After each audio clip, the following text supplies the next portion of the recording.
Welcome to Making a Murderer, Rubberducky video channel. So in the last month, we've had a little over 100 people join us, so our group has grown quite a bit.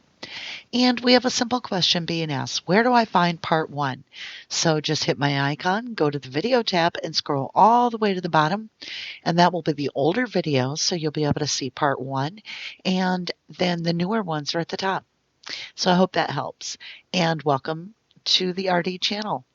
Today we're going to do the CASO Investigative Reports, and this is part 102, page 1011, type of activity, communication with the Coles Company, date of activity 10/25/06, reporting officer investigator Mark Weger. On 10/25/06, I, Investigator Weger of the Calumet County Sheriff's Department, did send several pictures of Teresa Halbach to the Coles Company. The reason for sending the pictures was to determine whether or not any of those pictures contained Dassey Fuentes jeans. It should be noted, on the second week of November, I did receive a phone call from Steve Thomas from the Coles Company Incorporated. Steve indicated he had his buyers look at the photos, which we submitted to the Coles Company.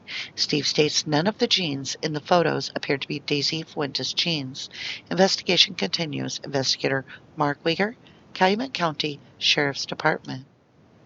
Page 1012. Type of activity, contact with Richard R. Roll. Date of activity 12/07/06. Reporting officer investigator John Dietering. Documents generated, none.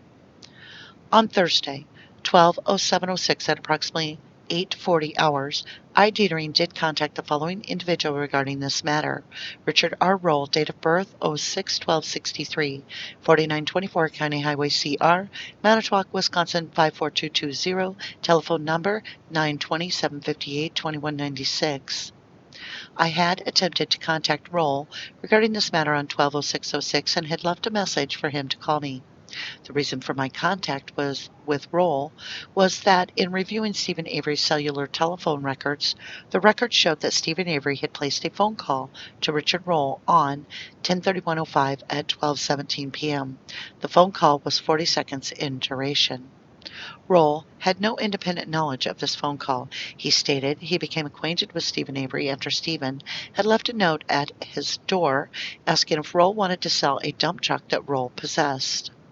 Roll stated he called the number on the note and learned the individual interested in buying the truck was Steven Avery.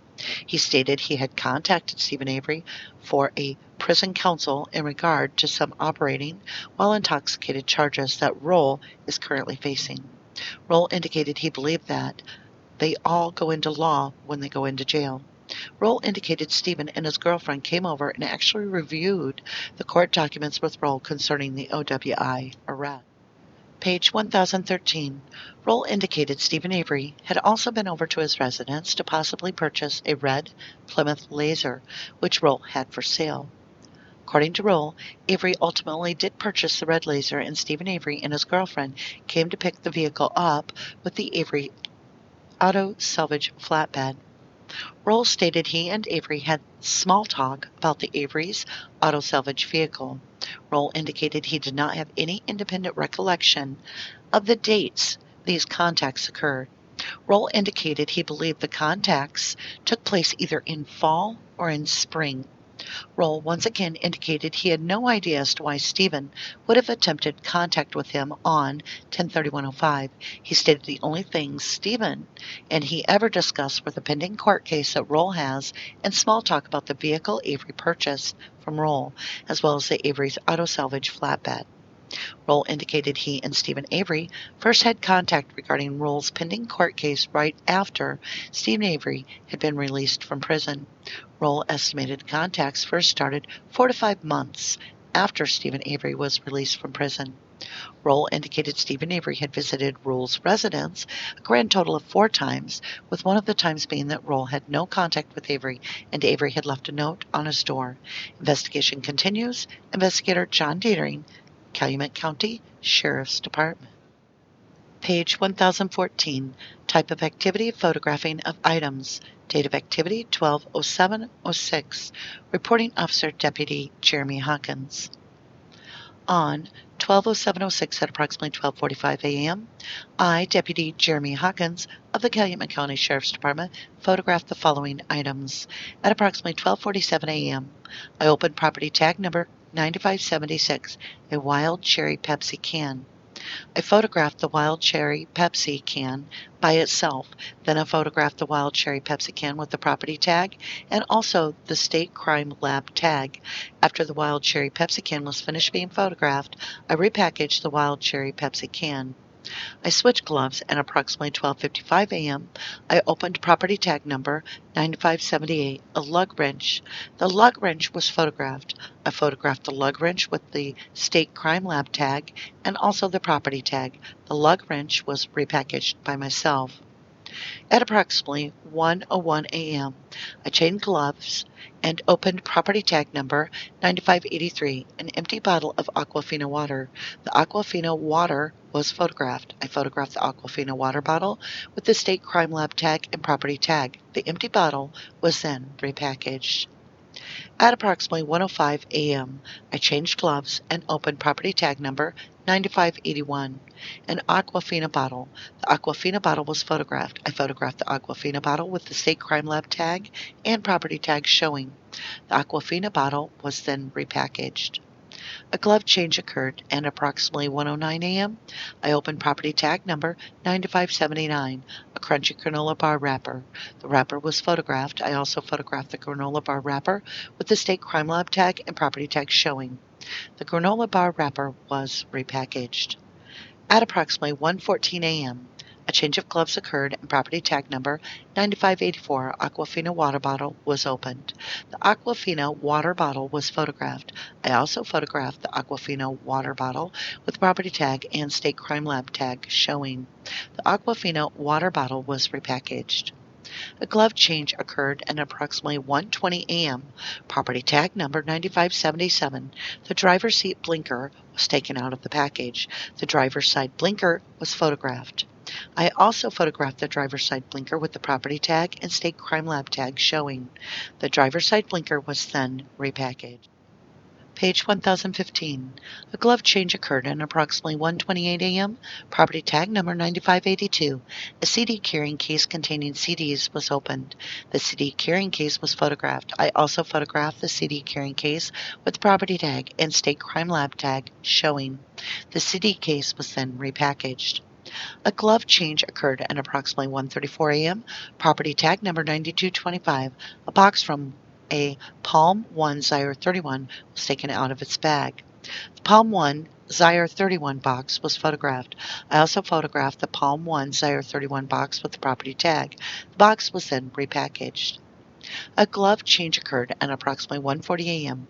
Property tag number 9586. The tire cover for the RAV4 was photographed. The RAV4 cover was photographed with the property tag and State Crime Lab tag showing. All items were securely placed in evidence storage room. At approximately 8:22 a.m., property tag number 7931, a trowel, was taken out of its package. The trowel was photographed. I also photographed the trowel with the property tag and State Crime Lab tag showing. The trowel was then repackaged. A glove change occurred at 8:27 a.m. Property tag number 7933, a claw hammer with a yellow handle was photographed. The hammer was also photographed with the State Crime Lab tag and property tag showing. The hammer was then repackaged. A glove change occurred at 8:30 a.m. Property tag number 7932, a screwdriver, was taken out of its package. The screwdriver was photographed. The screwdriver was also photographed with the property tag and State Crime Lab tag showing. The screwdriver was then repackaged. A glove change occurred at 8:32 a.m. Property tag number 7935. A clear light lens was taken out of its package. The clear light lens was photographed. I also photographed the clear light lens with the property tag and State Crime Lab tag showing. The clear lens was then repackaged. A glove change occurred at approximately 8:34 a.m. Property tag number 7934. A piece of duct tape was taken out of its package and photographed.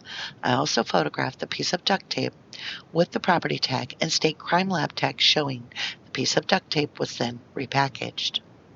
A glove change occurred. At approximately 8:38 a.m., property tag number 7938, a piece of duct tape, was taken out of its package. The piece of duct tape was photographed. I also photographed the piece of duct tape with the state crime lab and property tag showing. The duct tape was placed back into its package and repackaged.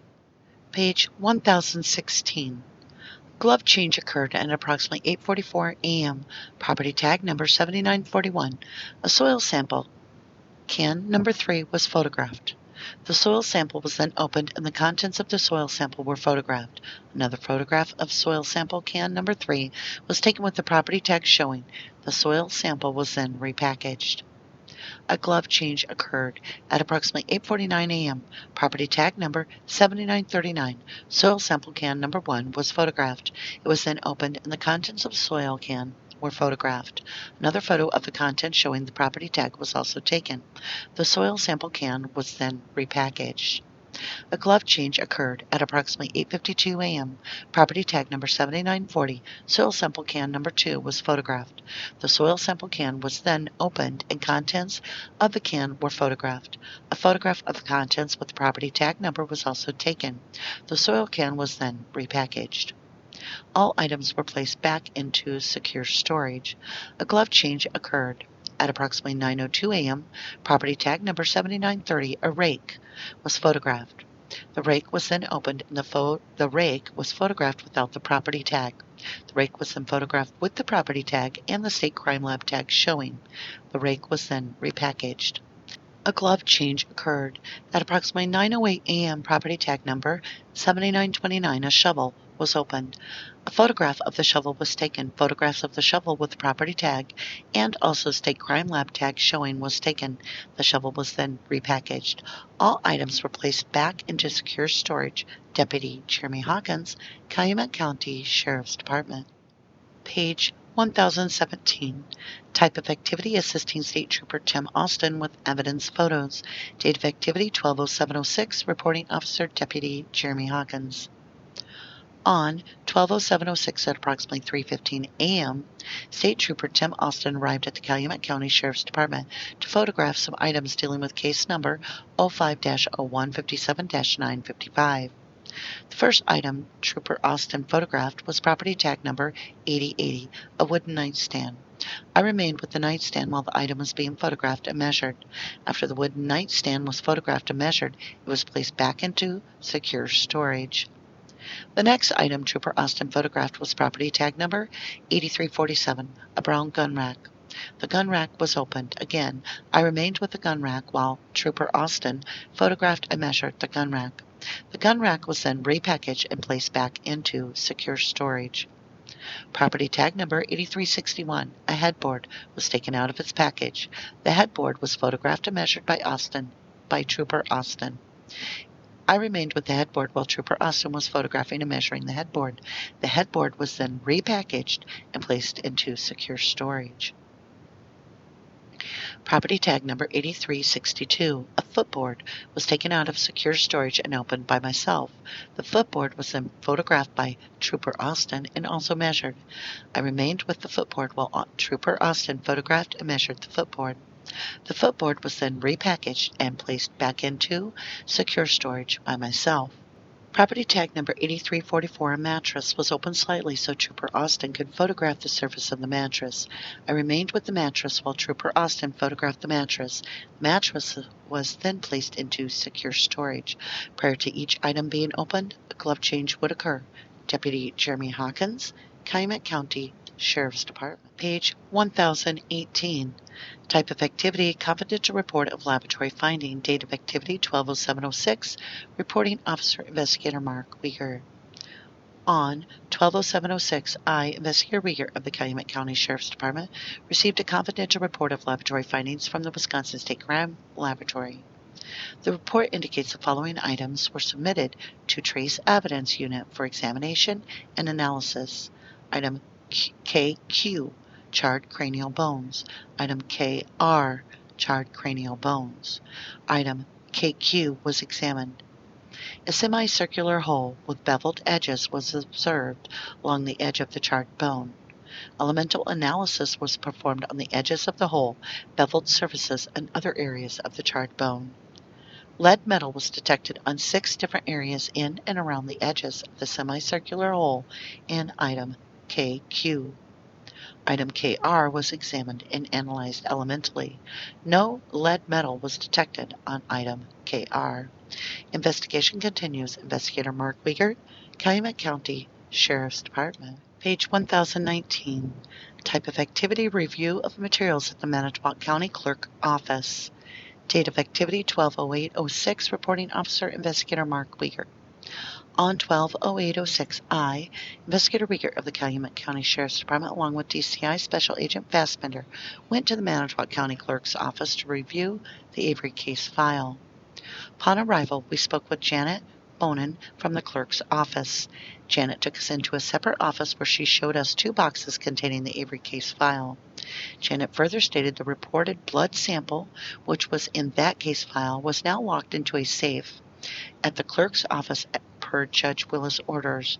Janet provided us with a sign-in book in which people sign in when they enter the clerk's office to review a case file. I did locate on the sign-in book, dated 12/06/06, where Jerome Buting, Conrad Baez, and Dean Strain would have looked at complaint number 85-FE-118, which would be a Steven Avery case. I also located in that book, date 08/10/06, where Laura Riccardi, who is known to me as representing Synthesis Films, looked at 3 separate case files: 85-FE-118, 85-FE-3, and 82-MD-371. Again, all 3 of those case files would be in reference to Steven Avery. Janet further told me verbally that Jerome Buting had been at her office in 2 separate occasions, unknown exact dates. Dean Strain would have been there on occasion, which we believed was 12/06/06, and an investigator for Buting and Strain would have been there on 3 separate occasions, including 12/06/06. I could find no record of anyone from Manitowoc County Sheriff's Department inspecting the case file. Janet stated the case file previously was stored in a basement storage area of the courthouse. Included in that case file would have been a reported box containing a blood sample, along with several sealed envelopes containing hair and fingernail scrapings. According to Janet, after Avery was released from prison, the boxes containing the case file were moved upstairs because of a high demand in looking at those items. The items were then stored behind a secure door at the clerk's office on a shelf near a window. The items were then moved into an office which is maintained by the Manitowoc County Clerk of Court, Lynn Sigmund. According to Janet, the door for the Clerk of Court's office is always locked and people have to be let into the area. The items were never stored in a common area. Janet states it is common practice when people come in to view the items, one of their employees is normally with them. In that case file, I did locate an order signed by the Honorable Fred Hazelwood, former Manitowoc County Circuit Court Judge, filed on 05/02/02. It indicates that the following evidence shall be released for DNA testing. Page 1020. Number 1. Head hair identified by the state as microscopically consistent with that of the victim. Number 2. Unknown pubic hair referred to at trial as Exhibit 38. Number 3. Unknown head hair referred to at trial as Exhibit 38. Number 4. Pubic combings referred to at trial as Exhibit 38. Number 5. Fingernail scrapings referred to as trial as Exhibit 38. Number 6. Comparison standard samples of victim's head hair, pubic hair, and Steven Avery's head hair and pubic hair referred to at trial as Exhibits 30, 38, and 32. The order signed by the judge indicates the Clerk of Courts of Manitowoc County shall seal the above listed evidence and release it to a sheriff's deputy. It also states the sheriff deputy shall transport the evidence while maintaining a chain of custody to the Wisconsin State Crime Laboratory. Nowhere in that document could I find any paperwork indicating any blood was released to any member of the Manitowoc County Sheriff's Department. I further located a receipt of physical evidence which was filled out by the State Crime Laboratory, items that were submitted by Officer Mike Shalhoub. It indicates items CI through C5 was 1 sealed envelope containing questioned hairs. Item D10 was 1 heat-sealed plastic bag containing pubic hair combings. Item D11 was one heat-sealed plastic bag containing a pubic hair sample. Item D12 was one heat-sealed plastic bag containing a standard hair sample. Item D13 was one heat-sealed plastic bag containing fingernail scrapings. Item F1 through F2 was one sealed envelope containing questioned hairs. Item V was one sealed plastic bag containing standard hair sample collected from Steven Avery. It appears as though these items were submitted by Mike Shalhoub of the Manitowoc County Sheriff's Department. Again, there is no record of any deputy from Manitowoc County Sheriff's Department ever receiving or transferring any blood sample. In reviewing the defendant's motion for order allowing access to prior court file under Exhibit 1 and evidence transmittal, which is signed by Detective Sergeant James Link, indicates that one box of items to be tested by use of DNA procedures per circuit court order. These items were exhibits held by the court since the end of the trial. It also indicates they are hair and fingernail cuttings. Again, there's no record of any member of the Manitowoc County Sheriff's Department, including James Link, of having custody or knowing about a blood sample. A copy of the state crime laboratory receipt and the judge's order indicating what should be sent to the crime lab will be included with this report. Investigation continues.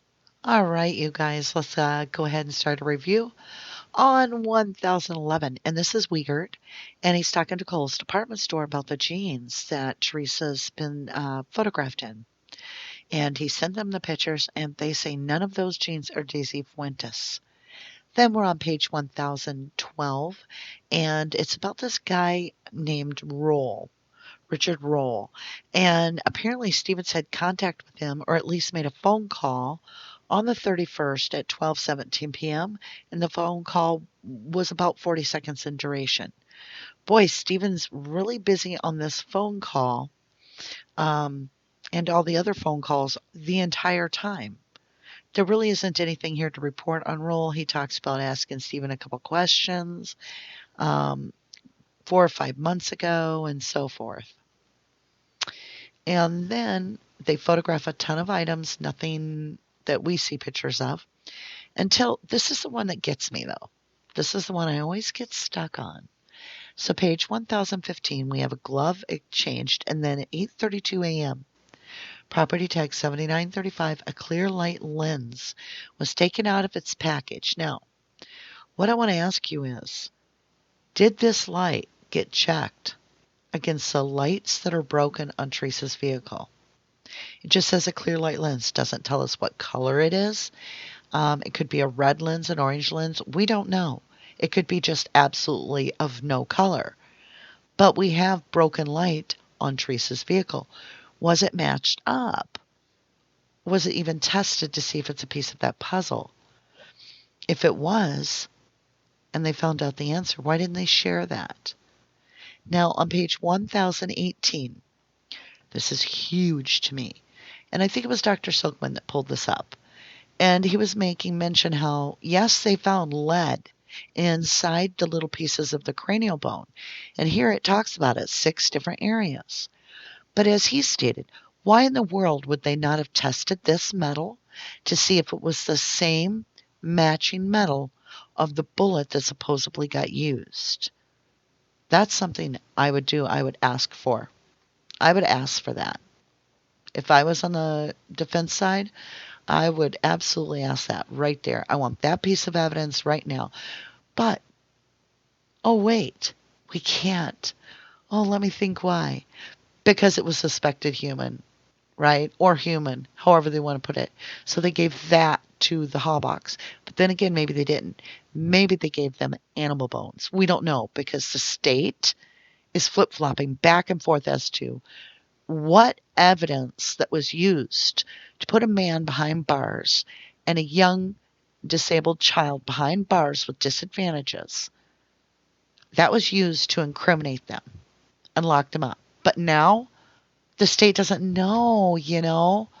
Well, if you don't know, then how can it be without a reasonable doubt? You created the doubt yourself. Okay, I'm off my soapbox. I just get so... This case is stressful to me.